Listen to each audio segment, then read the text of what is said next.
Okay, so let's hope we don't screw this up. But Hopefully losing. you can like chop and change and then maybe have bloopers at the end.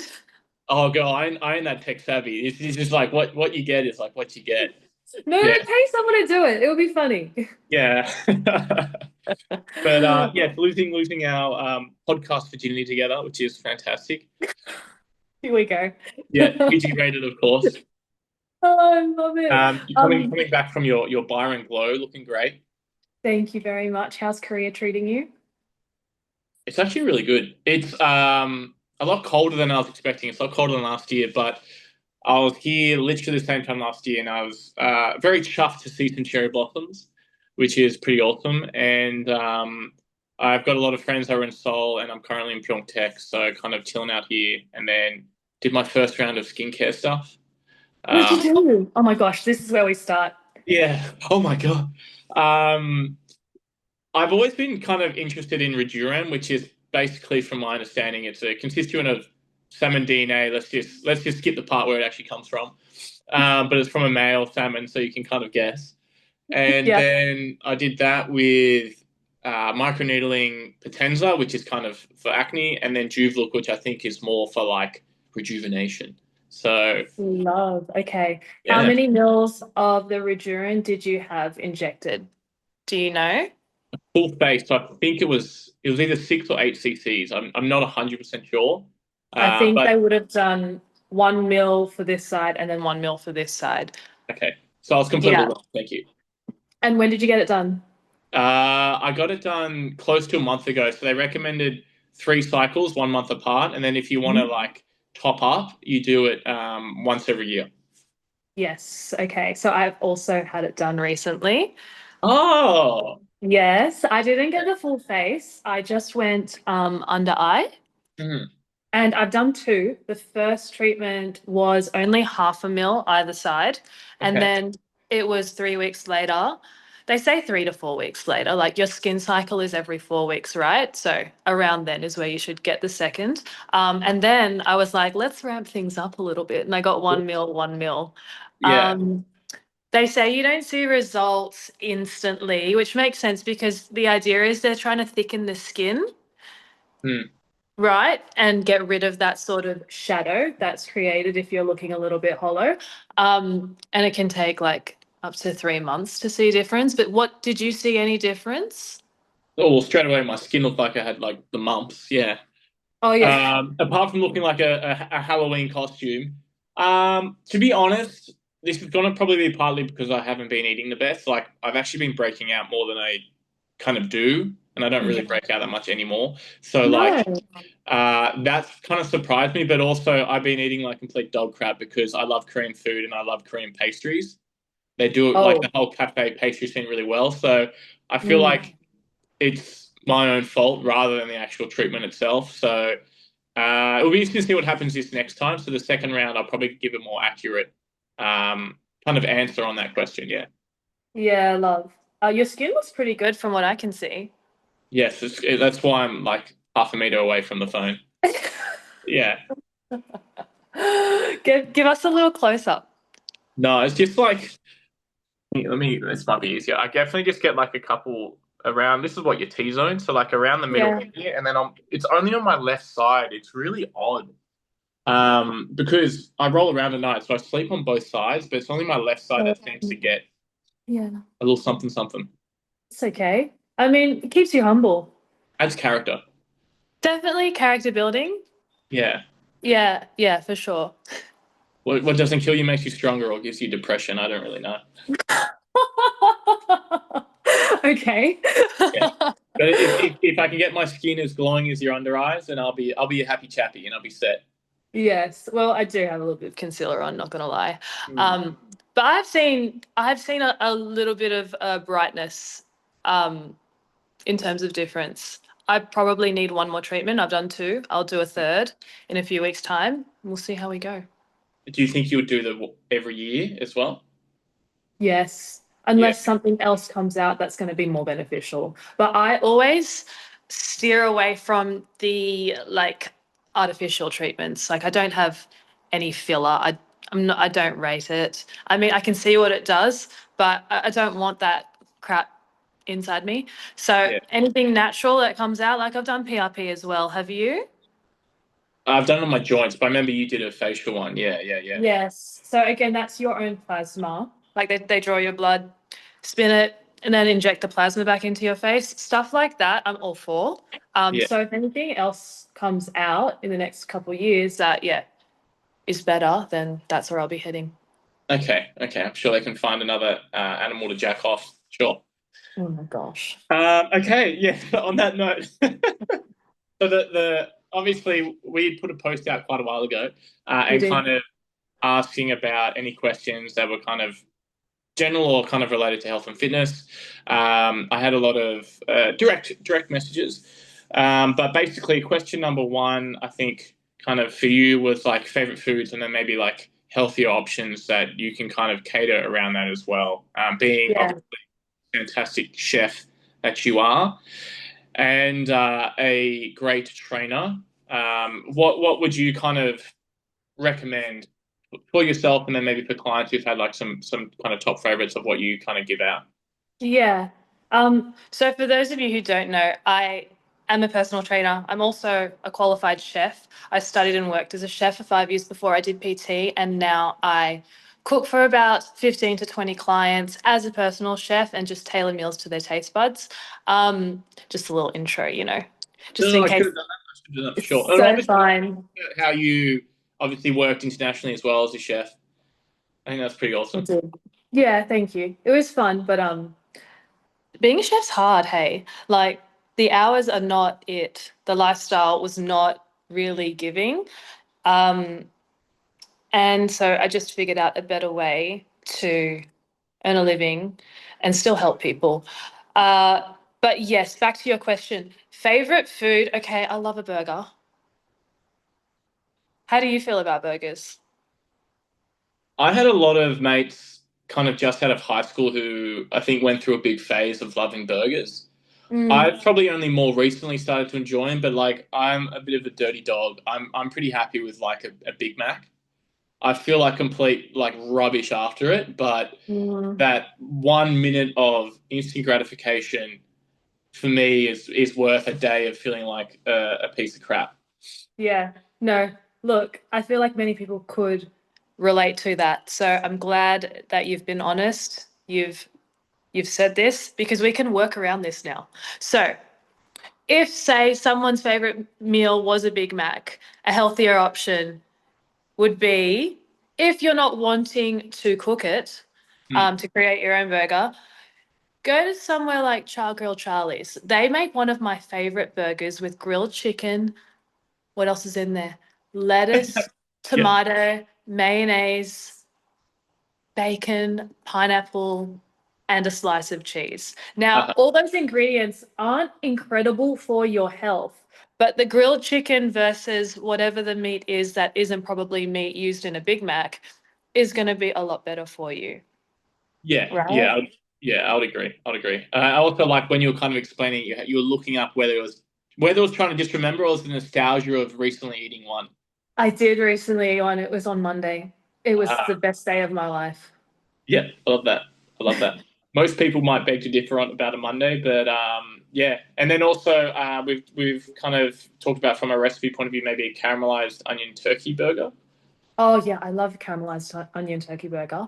I make them for my clients. So that is a bunless burger. Mhm. I I use Spanish onions and I caramelize them in a pan with a little bit of vinegar, a little bit of olive oil. I just let them cook and slowly break down. Um, I use turkey mince for these bad boys, parsley, crushed garlic, and a bit of salt and pepper from Mhm. memory. Yes. Throw it all into a bowl and then make like weigh your portions out for your burgers and then just fry them in a pan. Yeah. Oh, being Simple. being a chef, literally, yeah, chef's kiss. But I assume with your client and recommending to other people, kind of listening to this, is Mm. that you can portion out each patty kind of depending on your goals for the day, for the week, or for that kind of set nutrition plan. Yeah. Yeah, absolutely. So If we're talking how much protein, we're gonna like just jump topics a little smidgen. If Just we're talking about how much protein like a man should get versus a female should get, it's very much dependent on scale weight. So we would estimate roughly per day, a man should get, if they weigh 80 kilos, a minimum of 160 grams of protein per day. Now, that great. is not the cooked weight of whatever protein you're eating. That is the macronutrient unit. Okay. So if I'm cooking for a male client, I would give them a bigger portion size. So scale weight of 200 grams, and then Mm. a female would have a slightly smaller. Um, General rule of thumb for protein, 2 grams per kilo of body weight. Yep. So how much do you weigh? Uh, Currently, I'm pretty close to 80 kilos. I'm probably about 82, 83. Yeah, so a Yeah. minimum of 165 grams of protein per day Yeah. would be ideal for you. Whether your goal, yeah, if your goal was to lose weight, maintain, or gain, that would be the minimum requirement. Yeah, of course, of course. I think especially when we're looking at trying to maintain or lose weight, obviously the maintenance and retention of muscle mass is not just aesthetically, but for health reasons, probably one of the more important factors. Yeah, definitely. Yeah, and then finding a great chef who can cook you fantastic food whilst you're killing yourself trying to cut. Is that me? I hope so. I hope Okay, so. I hope I got the right person. yeah, no, yeah, you do. What out of your the meals that you give to your clients, Mm. um, present and past, what would you say has been a favorite for you to make out of ease, and then a favorite for them to eat? Okay. So in terms of my favorite thing to cook, I don't really have a favorite thing to cook. Hmm. The passion is not a specific cuisine or a specific meal. It's providing the hospitality for Yeah, people. And then second to that would also be like plating. I really love like dishing things up and making them look beautiful on a plate. But since we're not in fine dining anymore, we had to let that one go a little bit.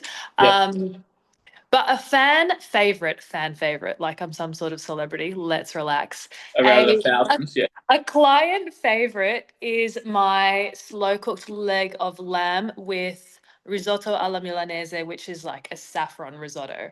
Hmm. They go to town on that. We cook the leg of lamb in tomato paste, garlic, Lebanese spices, and vegetable stock.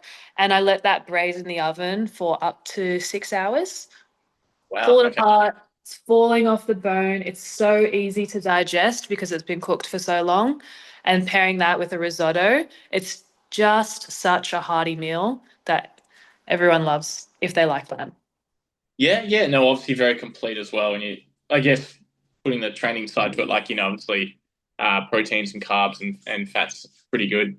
But yeah, Yeah. I think it's something you could do very well, but it's probably very hard to make Tupperware look sexy from Yeah. a plating point of view. Yeah, Yeah. I mean, like, I do my best, but it doesn't compare to the fine dining stuff.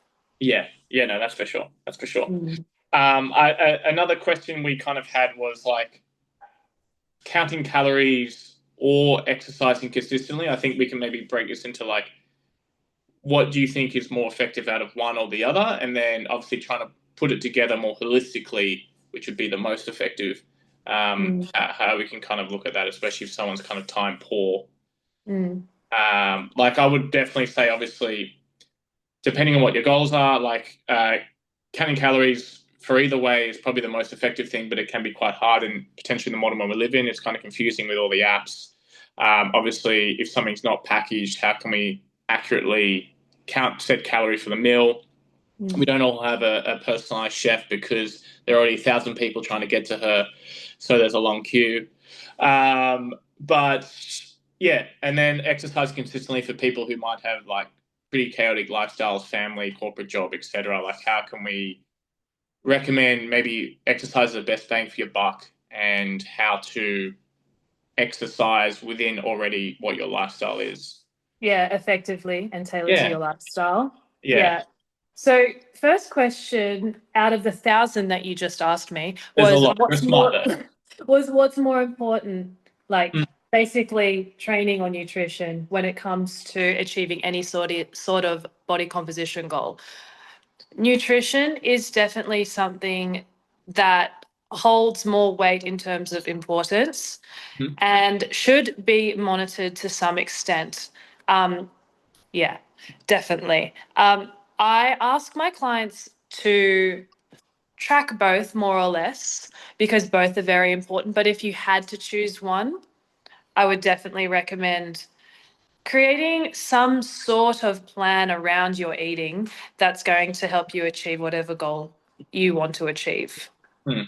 I Mm. would agree. I would agree. I think most people also probably generally just kind of want to like lose weight or lose fat. So like I think regardless, they kind of talk about 80% being nutrition. So I'll definitely agree that counting calories, as we talked about before, with the preference of protein, especially like lean protein, but counting calories would be the most important for trying to lose fat for sure. Yeah.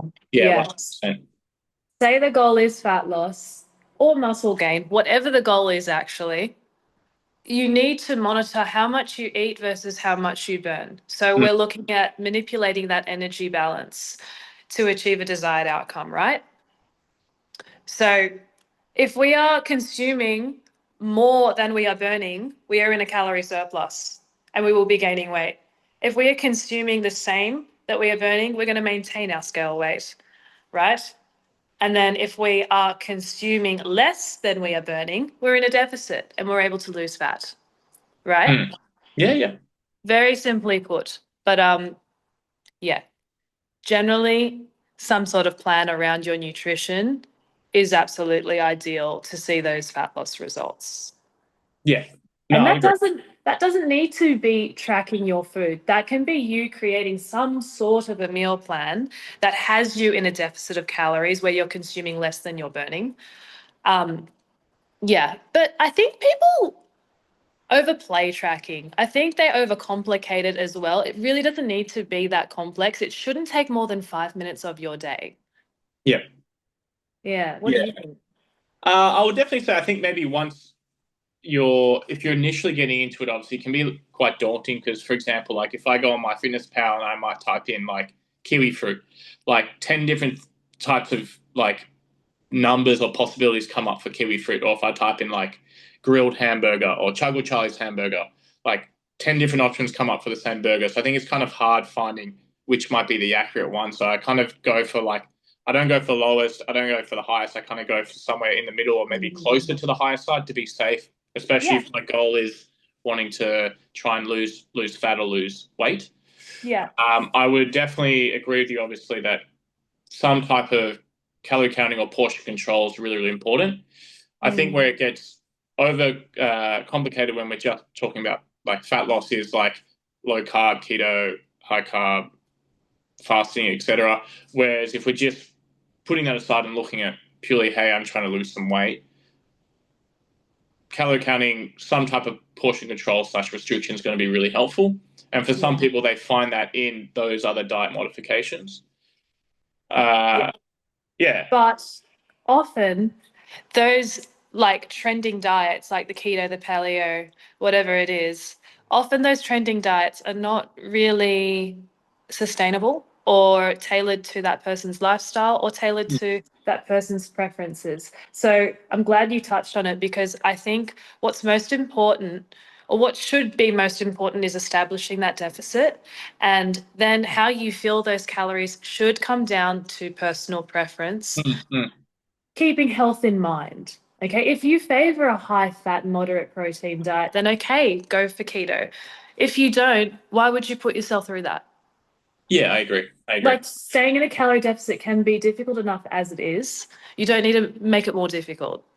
Yeah, and I think also understanding if we're looking this like a equivalent to like a cash budget, there's going to be days where I spend more. There's going to be days where I spend less. As long as at the end of say the week, the average is what my goal is, then you're Yes. going to be on track over time. And then understanding that, hey, this isn't going to be like a 6 week crash course.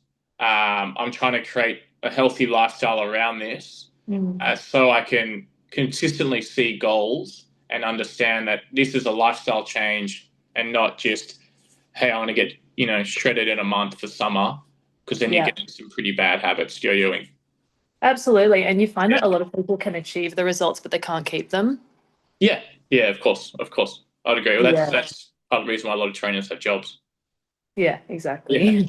And then Yeah. obviously, if we're talking about for someone who is maybe very time poor, would there be like a really good maybe a couple exercises you would recommend, or cardio versus weights type of thing you might recommend, where it's just like, hey, I only have half an hour, a few times a week.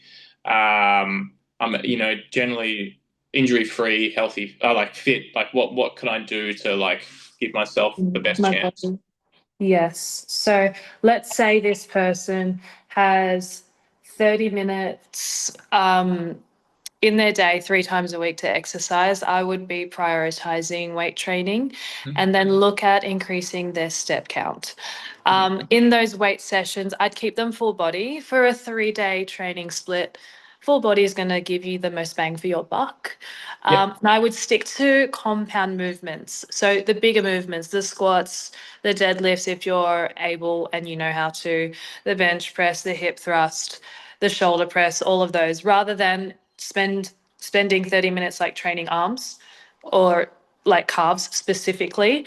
You're going to get a bit more bang for your buck and you're going to burn more calories if you're doing those bigger compound exercises. Yeah, yeah, I agree. Using more muscles, but also from a time perspective, now you've talked about this before with some of your posts, is obviously doing supersets. So you might do like a lower body exercise, such as a squat, and then an upper body exercise, so for example, such as a shoulder press, where they're both compound movements. So you're hitting basically your full body with those, but then you're also time efficient, where you're working two different muscle groups whilst Yes. you're actively resting from the other one, and then kind of moving on. So yeah, no, for Yes. sure, I'd agree, and definitely weight training generally over cardio. I would agree 100%. Going back to that kind of maintenance of muscle mass, I think. Yeah. And functionality as well, Yeah, for sure. yeah, no, no, no. Yeah. I agree. I agree. Look, we're just agreeing on everything, Dan. Well, I suppose for everything. Yeah, that's true.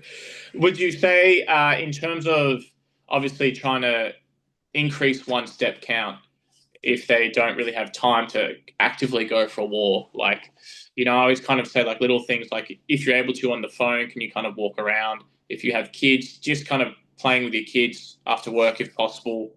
Taking the stairs instead of an escalator slash elevator if you That, can. Yeah. yes. Yeah. Are there any other kind of tips and tricks that you kind of like to throw out there? Yeah, a few of my clients have bought walking pads, Yeah. and a lot of people are working from home at least 1 to 2 days per week. So when you're in your meetings or just doing work on your laptop, like, get on the walking pad and do it. Do you know what I mean? It's not. It should be like quite achievable to do an extra hour of walking during your work hours. And if Mm. you can't fit it in during your work hours and it's too cold or it's raining or it's dark outside and you don't want to go out, put the walking pad in front of the TV. Yeah, I was gonna say even if you're watching TV at night, you can kind of just have a little stroll. It actually reminds me of that Simpsons episode. I think when Homer goes to the Gym or the gym and he's just sitting there eating popcorn, like stepping on the treadmill, but he's sitting down. But yeah, I agree with you. Love that.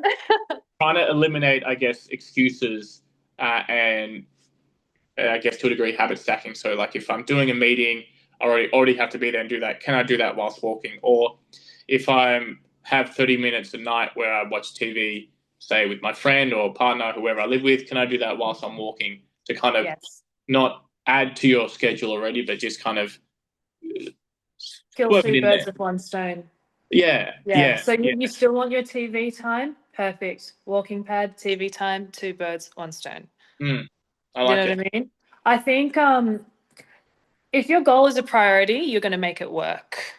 But your goals, your targets, like how much you exercise, what you're consuming, your recovery goals, your steps, all of that still does need to be tailored to your lifestyle. So I've got a lot of clients that have office jobs, and when I first got them to track their steps, they were doing maximum 3,000 steps a day. So I'm not going to go give someone a 10,000 step goal who's only now doing 3,000.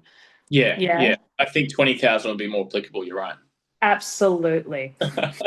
Yeah, well, I guess it goes back to what you were talking about before with the nutrition. Is just like making it sustainable and applicable for their lifestyle. So, hey, my client does 3,000 next week. Can we try and do 3,500? Or, very small increments, which over time their body can adjust, so less chance of getting an injury, and then their health can improve. And then obviously it's not too stressful where they're like, holy shit, I have to try and do everything at once.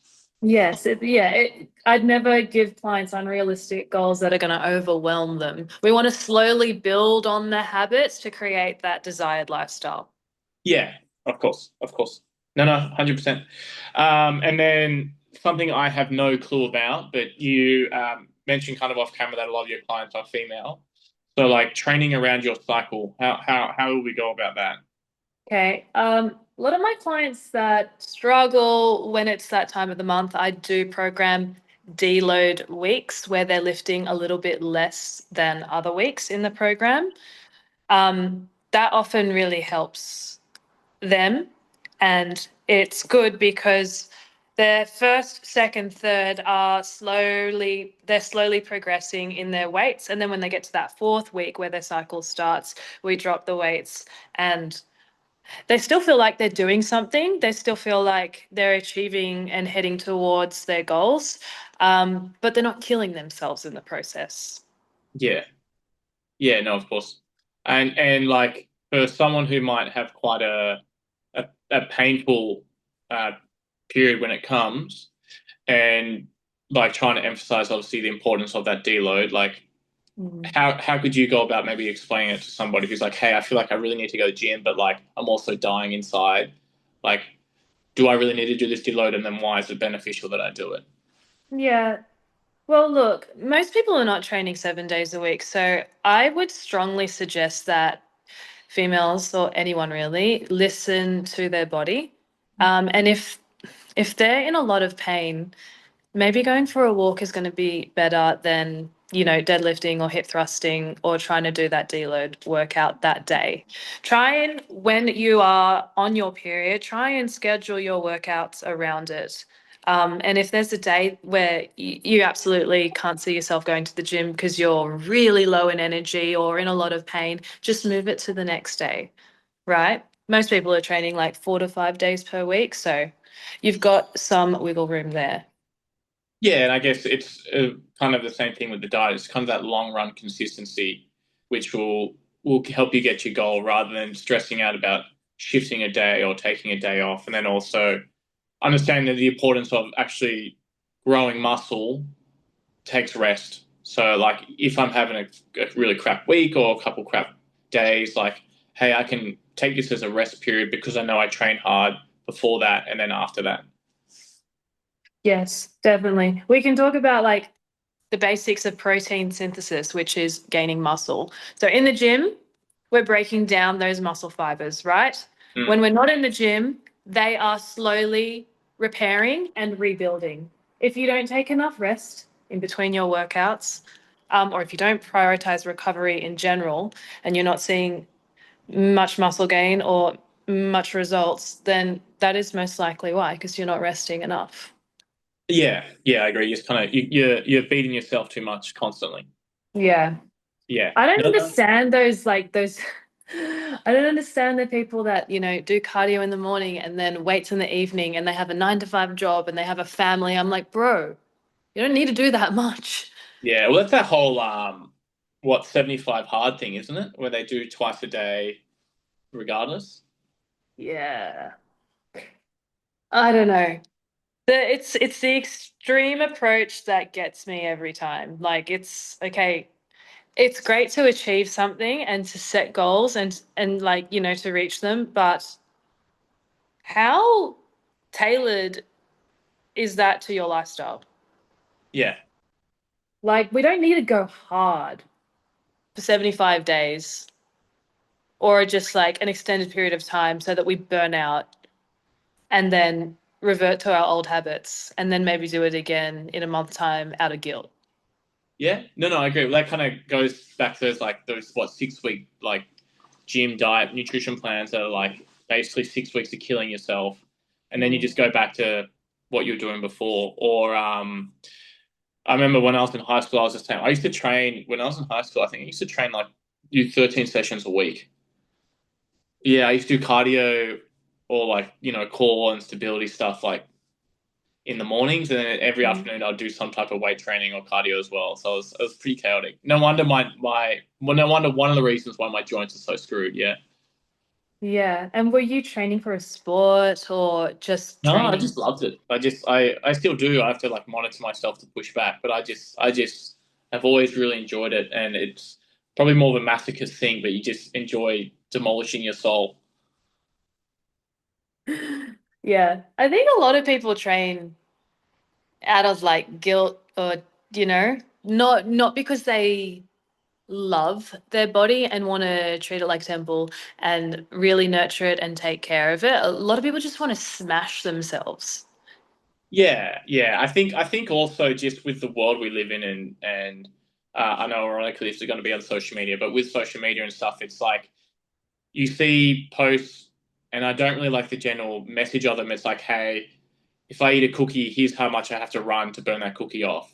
And that might be the same thing. Someone might go out drinking or go out and have a big dinner and like, oh, I have to destroy myself in the gym now because I feel guilty for doing that. Or Yeah. yeah, or basically because this is what social media portrays as what a guy should look like or what a girl should look like, I have to kill myself to try and get there. And Mhm. it's obviously extremely detrimental, but then also like it's kind of helpful when, we have someone like you on the scene that can be like, hey, you like a hamburger. Can we maybe either A, learn how to fit that and tailor that into our lifestyle, or B, also maybe make a healthier version, which is going to be better for our goals, but also Mm. enjoy that hamburger as well. Yeah, let's be more about finding that happy medium Mm, mm, and like the moderation and the balance. Like it's okay to eat a cookie. yeah, You don't need to run it off, that afternoon or the next day. You can eat your cookie. It's all right. Like I wouldn't recommend going and eating a whole packet of cookies. It's a different story. Um, Eat your cookie. It's okay. yeah. Thanks, girl. But also, like, it's like, yeah, eat a cookie and just understand that your body burns calories regardless just to live. So, like, that cookie can fit in within your lifestyle just Yeah. perfectly fine. Yeah, maybe Yeah, two, totally. maybe two. Maybe two, absolutely. Look, let's go for, I always like promote an 80% whole foods, a 20%, some people like to say soul foods, or, Yeah, the foods that you enjoy. Um, yeah. I think everyone should sort of use that as a rule of thumb because, yes, general health should be a priority, but you also want to learn how to enjoy your life? Mm-mm. Yeah. And would you personally as well speaking, but would you find kind of around periods of your cycle that it's kind of harder to have that conversation with yourself or maybe with clients you've had as well? I can definitely, like personally, I can feel my sugar cravings increase in the lead up to a period. Mm, Um, you can practice some discipline. Like we don't need to be so soft on ourselves, but also, have a little bit of chocolate if you want to have a little bit. Like again, practicing moderation, mm. trying not to just sabotage and throw the towel in. Um, it's yeah, is generally what you should be doing. Yeah, no, of course, of course. And then I guess talking back to those kind of cycles, so is there a way that you find for yourself or for clients that is like kind of the best way to track your progress during your cycle? Because obviously, there's a lot of fluctuations with water retention, etc. Yeah. Um, so quite a lot of my female clients do fluctuate around that time of the month. And I still get them to take their scale weight, to do their measurements, to check in with me.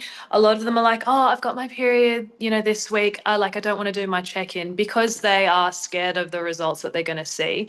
Because generally speaking, for most people, the scale does go up, a kilo or two, and measurements do increase as well. And that is just temporary inflammation from your cycle starting. I still get all my clients to, yeah, take their measurements, take their scale weight, and I simply just take it into consideration. If it's gone up astronomically, then I'll just get them to keep their calories the same for that week, and we can reassess the following week. But it's good to coach people to sort of, how do I put this? It's good to coach people to attack sort of situations like that with a lot more logic rather than going full blown emotion like, oh my gosh, the scale's gone up 2 kilos, like my measurements have gone up, the world is over. You know, instead, it's like, I've got my period, I'm inflamed, the scale's gone up, it's okay. I've hit all my targets for the week, so I'm pretty sure I'm still on track, you Yeah, know? yeah. Well, I guess it's about trusting the process and being like, hey, I know technically that I'm in a calorie deficit. I know like, I've done all my strength training, my step count, whatever it is. Yeah. Um, I know that I'll get over this. It's going to be a shit week. I'm going to feel like crap. My measurements aren't going to be accurate given my plan. I just got to trust the process. And Yes. then, yeah, hopefully. Yeah. Yeah. And I mean, trusting the process, but also trusting like the past few weeks where you did see results on those targets. Like, you know what I mean? Like, again, just throwing logic at the situation and not attacking it with so much emotion. Yeah, no, no, that's fair enough. Would you say, again, maybe for yourself, that say every month, even though yes, that or whenever your cycle is, even though yes, on that week I'm heavier, but whenever I look back at my old recordings, I'm actually still technically lighter because every month I'm say losing weight or dropping down. Yeah. Yeah, Yeah. So it's probably going down like this, then you get your period, then it's going down like that, then you get your yeah, period. yeah. Yeah. Yeah. For sure. Okay. And it's like looking at that is great reassurance to know that you are still on track and that you haven't, screwed up. Yeah, no, no, for sure. I guess it's same things you said, taking emotions out of it and looking at logic and looking at past recordings or whatever and just kind of trusting the process and be like, actually, hey, I've come this far. Like you said, I've done all this work leading up to it. Let's try and remember that as much as we can and Yeah. just realize that, yeah, it's gonna be over in a week or however long and I'm gonna be back on track. Yeah, for sure. Yeah. And then probably the most important question, aside from how you are, but your curly hair routine. We Who wants to know this? there's maybe me. There's a couple What's people, that? but I definitely know you've always had compliments on your hair from people I know personally, and then I know online and stuff. So, girl, we need the facts. This You is need a the real reason. facts. This is a real reason why I asked you to do this. Yeah, this was the only reason, aside Yeah, from I just had to just wanting make wanting up a to couple other talk to me. questions. Yeah.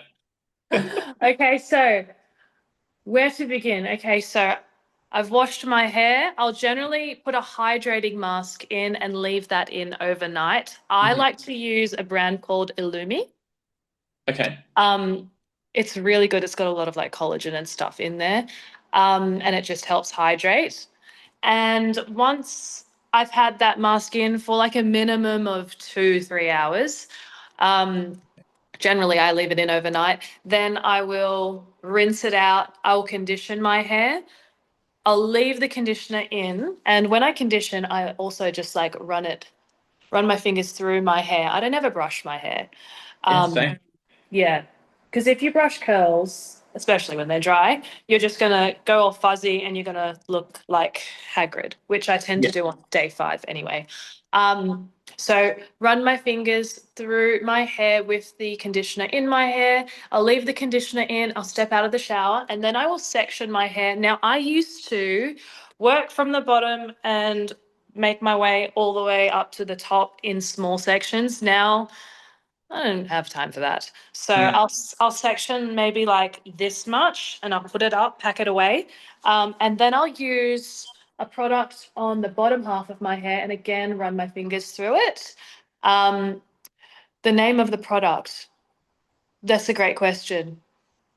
That's It's again the sole reason. That's what we want.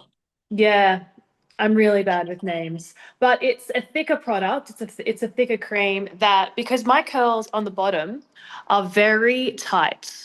And Oh, so even though my longest layer is on the bottom, they often spring up shorter than the top. So that thicker product helps weigh my like lower layers or bottom layers down. And then the last layer, I tend to section that just so it looks quite neat and tidy, or as neat and tidy as curly hair can look. And that is a lighter cream. And I think it's Hask, that brand, Hask. hmm. And like there, it's just a like leave-in curl. conditioner thing. Is this every night or like how often, say per week? No, absolutely not. So that'll be twice a week that I do that. Okay. But I probably use the hydrating mask only once a week. Okay. Yeah. Splendid. Does that answer your question? Well, next time you see me, I'll have luscious curls. So yes, that definitely answers my question. Oh, wait, and then I use the diffuser to like half dry it, maybe a little bit less, and that just helps spring the curls up a little bit. But I tend to air dry my hair for the most part. Okay, just go out and just kind of do this for a while outside. Yeah, and it takes like a good 4 or 5 hours, but it's okay. Wow. We do what we got to do. Look, I'm the same. I get you. I put a lot of emphasis into this, so I understand. I bet you woke up like that. Pretty much, yeah. Yeah, I No, see that. actually, just it's nowhere near as complicated as yours. But basically, when I wake up, because I have a cowlick here, my hair kind Oh, of like flicks up like this sometimes, and it's actually really, really odd. Or whenever I wash my hair, the same thing just kind of goes everywhere. So, but yeah, basically, it's just water in my hand or a comb. I just kind of go like that, and then basically, it's hard being Saxon Dunworth. there are some challenges to it, but we all have our own battles to face, and Yeah, that's just part of life. yeah, Yeah, first world problem, still a problem, I guess. absolutely. And I guess where should obviously I'm going to tag it in the thing, but like where is best for people to kind of to find you, contact you, and obviously if they want to get in touch about your services as well, where should we go? The masses, Insta where should the masses go? Instagram works Uh-huh. for sure. My website is linked to my Instagram page. It's in my bio, so that'll give you more information about me and what I offer. Yep. Um, and you can always just direct message me. I'm pretty responsive. I Except for like you. yeah. Huh? Yeah, I said I'm pretty responsive if I like you, if you're not Yeah. pestering me. Yeah, that's fair. That's probably why you don't respond to me. So, would you Precisely. obviously just remembering that you do obviously like cooking, chefing services, and nutrition advice and personal training as well. So, like it's a I think quite a good package there for anyone that's kind of ever interested in those avenues. You're a good person to kind of hit up for advice. Yeah, yeah. It's the face-to-face personal training, online personal training, nutrition coaching, and personal chef services. Yeah, so I yeah definitely tick a few boxes if you know what I mean. Oh, Um, 100%. and if any of those services are something that could help you, or even if you just want to ask me for some general advice, I'm very happy to help. Yeah, yeah, no, for sure. No, well, obviously we're going to probably talk a bit more shenanigans offline, but no, thank you for your time. I know you are exceptionally busy, hence why we did this like I think a month after me actually posting about it originally. So Whoops. no, again, it's everyone that's trying to get hold of you. So thank you for making the time. My pleasure. Thank you for having Yeah. me. Now I've got to figure out how to actually unrecord this. Oh no, you should just keep going and then throw it in the bloopers, I say. Oh, I think I know how to do it. There you go. Yeah, we could do that. We could do that. Alrighty.